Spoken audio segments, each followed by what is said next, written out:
Hey guys, I gotta stay really quiet. My wife's gone and I'm on paternity leave. AKA I'm just home helping with the new baby. And she's currently sleeping right now. So I have to stay very quiet. So anyway, since I just got the 85 f1.4 IS in the mail, I decided to do a little side-by-side, quick one, not comprehensive, between the 85L series and the original 85. One's $300, one is $1,600. Why pay that much more for the same focal length? Let's find out. So as we look through the difference between the 85L series, which is a $1,600 lens, and the 85 standard 1.8, which is a $350 lens, what is the difference? Why pay that much more money for the same focal length? First of all, you do have a wider aperture. f1.4 is wider than f1.8, so you're going to get a more shallow depth of field, more light into the sensor.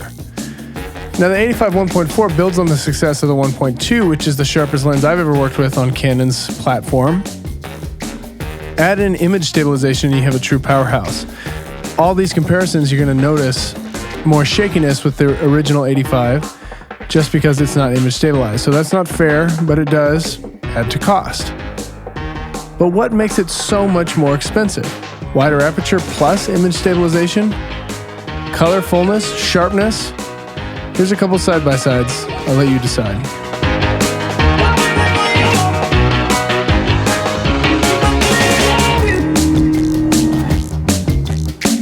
When we were down in Oklahoma, my main lenses down there were the Canon 35 f2, the Canon 17 to 55 2.8 EFS, and the 85 1.4 IS. Now, when we shot interviews, the main angle was a Canon that was the 85 1.2, which is the sharpest Canon lens I have ever worked with, and it looked like this. But then check out some of this B-roll from the 85 1.4 from my time in Oklahoma City.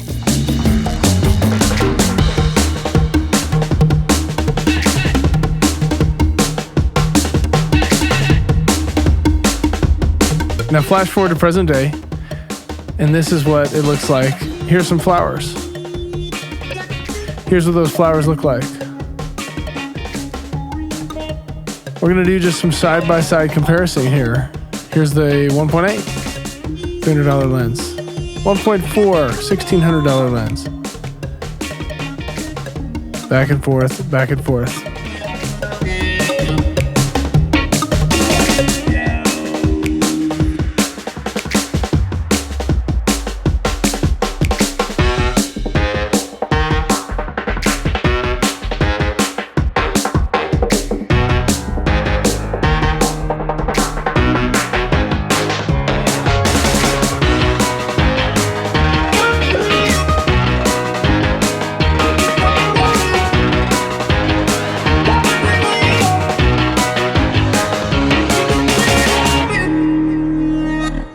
In other projects, I've used the 85 1.8, the original 85, on this interview frame and this interview frame. It is by no means not a bad camera lens. In fact, it looks great. It looks really sharp, looks really nice, very soft and shallow depth of field. But the 85 1.4 has something special about it. It's got a heart and soul that is lacking in the 1.8. It has character to its images. It has colors that the 1.8 can't see. It's got a level of detail that the 1.8 can't even dream about. And that right there is why I think it costs so much more money. And that's why I eventually bought it. Well, that sums it up between this quick and mini comparison between these two lenses. If you liked any of this, please consider subscribing to the channel. Would love to have you on board as we move towards 100K in 2018. Lots of fun things coming in May and June and July and all the other months. So, with nothing else, I'll see y'all Friday.